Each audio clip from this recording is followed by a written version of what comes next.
Hello friends, welcome back. स्वागत है आप सभी का। तो इस चैनल पर हम आपको नेक्स्ट डे के लिए बताते हैं कि कौन सा डाटा आने वाला है और उसका क्या इम्पैक्ट रहने वाला है फॉरेक्स करेंसी पेयर्स के ऊपर और कमोडिटीज के ऊपर। तो चलिए शुरुआत कर लेते हैं कि कौन सा डाटा आ रहा है 6 सितंबर 2023 को, यानी कि वेडनेसडे को। तो जो सबसे पहला डाटा यहाँ पर आ रहा है वो आ रहा है ऑस्ट्रेलिया की तरफ से। और ऑस्ट्रेलिया का जो डाटा यहाँ पर आ रहा है वो आ रहा है जीडीपी का डाटा। तो यहाँ पर ये डाटा 7 AM पर आ रहा है और एयूडी यूएसडी के ऊपर, इस करेंसी पेयर के ऊपर इसका इम्पैक्ट पड़ेगा। जीडीपी का डाटा काफ़ी इंपॉर्टेंट डाटा होता है और वो इम्पैक्ट जरूर डालता है। 2.3 ये पिछली बार था और 1.7 रहने की उम्मीद है।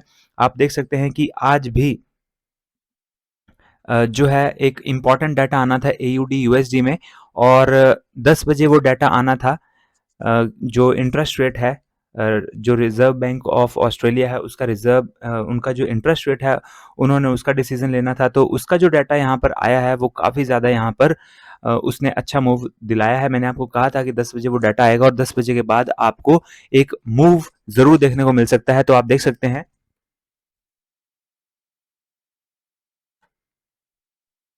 आप यहाँ आप यहाँ पर देख सकते हैं,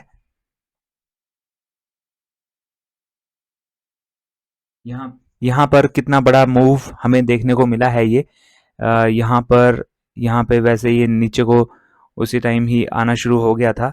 इससे पहले भी नीचे को ही आ रहा था ये, लेकिन उसके बाद आप देख सकते हैं कि यहाँ पर 10 बजे के बाद जब डाटा आया उसके बाद ये यहाँ पर इसने सपोर्ट लिया, क्योंकि यहाँ पर एक सपोर्ट था।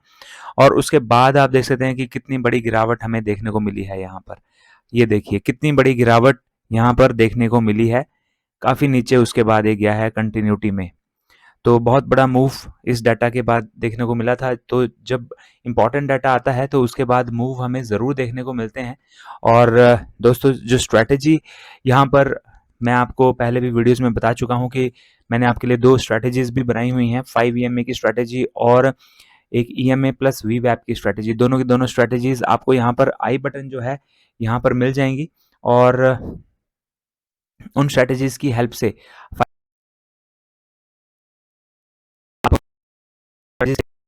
अच्छा अपना प्रॉफिट अर्न कर सकते हो। अच्छी यहाँ पर आपकी जो ट्रेडिंग है उसकी जो यहाँ पर सक्सेस रेट है वो आप इम्प्रूव कर सकते हो। तो दोनों के दोनों वीडियोस को आप ज़रूर देखिए। और उन वीडियोस में मैंने निफ्टी और बैंक निफ्टी की बैक टेस्टिंग करी है, लेकिन फॉरेक्स ट्रेडिंग में वो बहुत अच्छा काम करती हैं। तो मैं पर्सनली भी उनका यूज़ करता हूँ, इसलिए मैं आपको भी ये सलाह देता हूँ कि आप भी उनका यूज़ कीजिए। तो ये डाटा आना है 7 AM पर, जीडीपी का ये डाटा आना है। सेकंड जो डाटा यहाँ पर आना है वो आना है 11:30 पर। 11:30 AM पर ये डाटा आएगा और इसका इम्पैक्ट पड़ेगा EUR USD के ऊपर। और यहाँ पर जो डाटा आना है वो आना है जर्मन फैक्ट्री ऑर्डर्स का। तो कितने बड़े हैं यहाँ पर फैक्ट्री ऑर्डर्स, उनका डाटा आना है। तो 7% यहाँ पर पिछली बार था और इस बार ये 4% रहने की उम्मीद है, मीन्स घटने की उम्मीद है। अगर ये घटता है तो EUR USD जो है नीचे की ओर को मूव कर सकता है, लेकिन अगर ये 7% से ज़्यादा आता है तो EUR USD ऊपर की ओर को भी जा सकता है।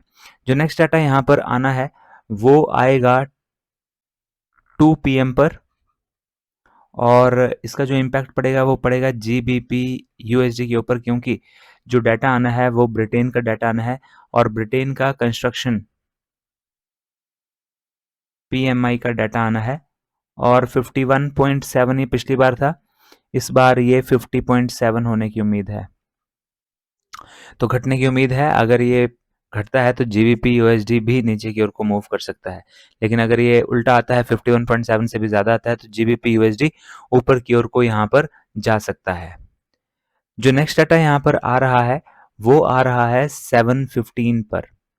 7:15 पर ये डाटा आ रहा है और काफ़ी इंपॉर्टेंट डाटा है 7:15 PM पर। और यूनाइटेड स्टेट्स का ये डाटा है। और जो डाटा है वो है सर्विस PMI का। जो सर्विस सेक्टर है उनका PMI का यहाँ पर डाटा आना है। और ये पिछली बार जो था 52.3 था और इस बार ये 51 होने की उम्मीद है।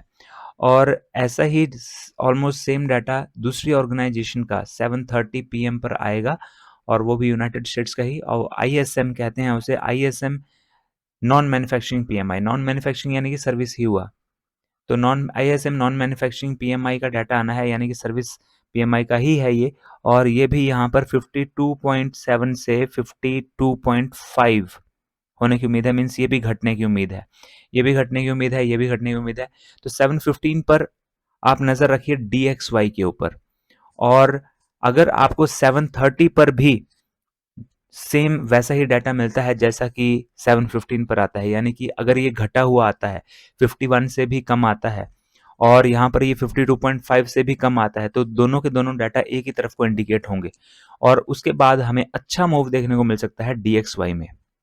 और DXY में जो है आप ट्रेडिंग कर सकते हैं, लेकिन अगर आप EU और USD में ट्रेडिंग करें तो आपको इसमें प्रॉफिट ज़्यादा होगा, क्योंकि इसमें जो स्प्रेड है वो थोड़ा DXY से के मुकाबले कम है। तो आप यहाँ पर DXY को देख करके EU और USD में भी ट्रेड ले सकते हैं अपोजिट साइड को। अगर DXY नीचे को जाता है तो EU और USD ऊपर को जाता है, एक इनवर्सली प्रोपोर्शनल है एक दूसरे के, और अगर DXY ऊपर को जाता है तो EU और USD जो है वो नीचे की ओर को जाता है। तो आप अपोजिट साइड को EU और USD में ट्रेड ले सकते हैं, और उससे आपका स्प्रेड जो है DXY के मुकाबले थोड़ा कम पड़ेगा, और प्रॉफिट आपका ऑब्वियसली ज़्यादा होगा। तो यहाँ पर आप इस तरीके से यहाँ पर आप ये जो दो डाटा आने हैं इनको आप देख सकते हैं, ऑब्जर्व कीजिए पहले। ये अगर ये इससे कम आता है और ये भी अगर कम आता है, दोनों एक तरफ को ही इंडिकेशन देते हैं, तो उसके बाद अच्छा मूव DXY में हमें देखने को मिलेगा। इसके बाद जो नेक्स्ट डाटा यहाँ पर आ रहा है वो आ रहा है 7:30, उसी टाइम पर एक और डाटा भी आ रहा है, लेकिन वो करेंसी पेयर अलग है। USD CAD का ये डाटा है। USD CAD में इनका भी बहुत ही इंपॉर्टेंट डाटा है, बैंक ऑफ कनाडा का डाटा है। इनका इंटरेस्ट रेट डिसीजन है। तो इंटरेस्ट रेट जो है पिछली बार यहाँ पर 5 था, और इस बार भी 5% ही रहने की उम्मीद है। तो अगर ये 5% ही रहता है तब भी हमें मूव देखने को मिल सकता है, मोस्ट प्रोबेबली डाउन साइड को। और अगर ये बढ़ता है तो ऊपर की तरफ को ट्रेड देखने को मिलेगा।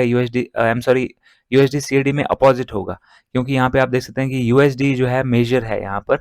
तो जो अगर कैनेडियन डॉलर के लिए जो चीज़ ऊपर को उसे ले जाएगी वो USD को नीचे ले जाएगी, तो पूरा का पूरा पेयर जो है वो नीचे को आएगा, क्योंकि मेजर है, जिस तरफ को मेजर जाता है उसी तरफ को पूरा का पूरा पेयर भी जाता है।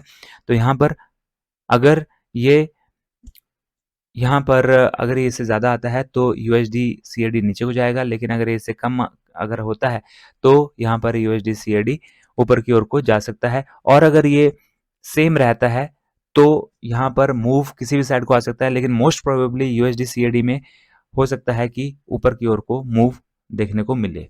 तो ये डाटा है जो कि आना है 6 सितंबर को। और आई होप आपको ये वीडियोस पसंद आ रही हैं। अगर वीडियोस पसंद आ रही हैं तो वीडियो को ज़रूर लाइक कीजिए, और चैनल को अभी भी सब्सक्राइब नहीं किया है तो जल्दी से चैनल को भी सब्सक्राइब कर लीजिए। और दोस्तों जितना हो सके वीडियोस को शेयर भी कर दीजिए, और साथ ही एक्सनेस पर अपना फॉरेक्स ट्रेडिंग अकाउंट अभी भी आपने अगर ओपन नहीं करा है तो जल्दी से एक्सनेस पर अपना अकाउंट ओपन कर लीजिए। यहाँ पर एक्सनेस के लिए मैंने आपके लिए वीडियोस बना रखी हैं कि आप कैसे अकाउंट ओपन कर सकते हैं, कैसे मनी ऐड कर सकते हैं, विड्रॉ कर सकते हैं, पिप्स क्या होते हैं, स्प्रेड साइज क्या होते हैं, वो सारी की सारी वीडियोस यहाँ पर आपको मिलेंगी। तो आप उन वीडियोस को ज़रूर देखिए। और एक्सनेस पर अकाउंट ओपन करने के लिए इस वीडियो के डिस्क्रिप्शन बॉक्स में जाइए, सबसे ऊपर आपको लिंक मिलेगा एक्सनेस का, उसके ऊपर क्लिक कर दीजिए और अपना अकाउंट ओपन कर लीजिए। मैं पर्सनली इसका यूज़ करता हूँ और मेरा एक्सपीरियंस इसके साथ बहुत बढ़िया रहा है। और मनी कैसे ऐड करते हैं, विड्रॉ करते हैं, बहुत ही ईजी है, और आपको विड्रॉ में कोई दिक्कत नहीं आती। बैंक टू बैंक यहाँ पर जो ट्रांजेक्शंस होती हैं वो होती हैं, मीन्स विड्रॉ जो होता है वो बैंक से आपके बैंक अकाउंट में पैसा आता है, कंपनी डायरेक्टली आपके बैंक अकाउंट में पैसा नहीं डालती। तो बहुत ही सेफ है, और कोई भी आज तक मुझे दिक्कत नहीं आई है, तो इसलिए मैं आपको भी ये रेकमेंड करता हूँ। तो दोस्तों मिलते हैं अगले वीडियो में। Till then have a nice day, good bye, और अपना बहुत ख्याल रखिए।